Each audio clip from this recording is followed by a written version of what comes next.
வணக்கம். இன்றைக்கி வீடியோவில் தேங்காய் லட்டு தான் செய்ய போகிறோம். கடையில் அதிகமாக விலை கொடுத்து வாங்காமல் வீட்டிலேயே எப்படி ஈஸியாக செய்யலான்னு தான் பார்க்க போகிறோம். இந்த லட்டு வீட்டில் செய்கிறதுக்கு ஒரு 50 ரூபா தான் செலவாகும். ஆனால் கடையில் வாங்குகிற லட்டை விட வீட்டில் செய்கிறது ரொம்பவே சூப்பராக டேஸ்ட்டாக இருக்கும். ஒரு 10 நிமிஷத்தில் ரொம்பவே ஈஸியாக செஞ்சிடலாம். வாங்க எப்படி செய்யலான்னு பார்ப்போம். இப்போ ஒரு எண்ணெய் சட்டி அடுப்பில் வச்சுருக்கேன். ஒரு ஸ்பூன் நெய் சேர்த்துக்கலாம். நெய் காஞ்சதும் ஒரு கப் அளவுக்கு தேங்காய் துருவி வச்சுருக்கேன், அதை சேர்த்துக்கலாம். ஒரு முழு தேங்காய் துருவி எடுத்துக்கலாம். இந்த கப்பில் நான் நல்லா அமுக்கி தான் எடுத்திருக்கேன். நல்லா இதை வதக்கிக்கலாம். நெய் இருந்தால் சேர்த்துக்கலாம், இல்லைன்னா தேவையில்லை. ஒரு நல்ல வாசம் கொடுக்குங்கிறதுக்காக தான் சேர்த்துருக்கோம். நல்ல நெய்யில் செஞ்ச லட்டு மாதிரியே இருக்குங்கிறதுக்காக தான் சேர்த்துருக்கோம். அடுப்பை நல்லா சிம்மில் வச்சு நல்லா வதக்கிக்கலாம். இந்த அளவுக்கு தேங்காய் வதங்கினா போதும். இப்போது தேங்காய் எடுத்த அதே கப்பால் அரை கப் அளவுக்கு வெல்லம் எடுத்திருக்கேன். கொஞ்சமாக தண்ணி சேர்த்து நல்லா கரைச்சி விட்டுக்கலாம் வெல்லத்தை. இந்த அரை கப் வெல்லம் கரெக்டான இனிப்பு அளவில் இருக்கும். அதிகமாக நல்லா இனிப்பு சாப்பிட்றவங்க ஒரு 3/4 கப் அளவுக்கு எடுத்துக்கலாம். இந்த அளவுக்கு வெல்லம் நல்லா கரைஞ்சதும் வடிகட்டி எடுத்துக்கலாம். மண் தூசிலாம் இல்லாமல் வடிகட்டி எடுத்துக்கலாம். இப்போது வடிகட்டியாச்சு. அடுப்பை நல்லா சிம்மில் வச்சு நல்லா கிண்டி விட்டுக்கலாம். பாகு நல்லா திக்காக வந்துடுச்சு.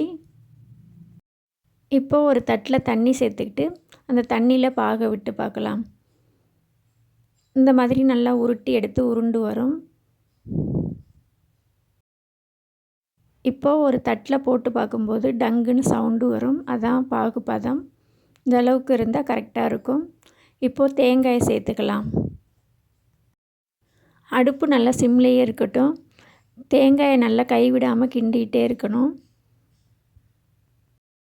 இந்த லட்டுக்கு நெய்யோ எண்ணெயோ எதுவுமே தேவையில்லை. ஆனால் அந்த தேங்காயில் உள்ள எண்ணெயே நல்ல நெய்யில் செஞ்ச லட்டு மாதிரி சூப்பராக இருக்கும். இந்த தேங்காயும் வெல்லமும் ஒரு 5 நிமிஷம் நல்லா வதக்கி விட்டுட்டு கொஞ்சமாக எடுத்து கையில் உருட்டி பார்க்கலாம். நல்லா லட்டு மாதிரி பிடிக்க வரும்போது கொஞ்சமாக ஏலக்காய் பொடி சேர்த்து அடுப்பை ஆஃப் பண்ணிக்கலாம். இப்போது கரெக்டான பக்குவத்தில் வந்துடுச்சு. இப்போ அடுப்பை ஆஃப் பண்ணிவிட்டு லட்டு பிடிக்க ஆரம்பிக்கலாம். சூடாக இருக்கிறதுனால கொஞ்சமாக அரிசி மாவு கையில் சேர்த்துக்கலாம். அரிசி மாவு சேர்த்துக்கிட்டு நல்லா லட்டு பிடிச்சிக்கலாம். இந்த மாதிரி கொஞ்சம் கொஞ்சமாக கையில் எடுத்து நல்லா டைட்டாக இறுக்கி பிடிச்சிக்கலாம் லட்டை. ஃபஸ்ட்டில் சூடாக இருக்கும்போது அரிசி மாவு தேவைப்படும். அதுக்கப்புறம் அரிசி மாவு இல்லாமலே இந்த மாதிரி நல்லா பிடிச்சிக்கலாம். இப்போது இதே மாதிரி எல்லா லட்டும் பிடிச்சாச்சு. எனக்கு ஒரு தேங்காயில் 11 லட்டு வந்திருக்கு. ரொம்பவே சூப்பரான டேஸ்டான தேங்காய் லட்டு ரெடி ஆயிடுச்சு. நீங்களும் இதே மாதிரி செஞ்சு பாருங்கள். செஞ்சு பார்த்துட்டு வீடியோ பிடிச்சிருந்தா ஸ்ரீபி கிச்சன் வீடியோஸை லைக் பண்ணுங்கள், ஷேர் பண்ணுங்கள், ஃப்ரெண்ட்ஸ் கூட ஷேர் பண்ணிக்கோங்க, சப்ஸ்கிரைப் பண்ணுங்கள். இவ்வளோ நேரம் பொறுமையாக வீடியோவை பார்த்ததுக்கு ரொம்பவே நன்றி.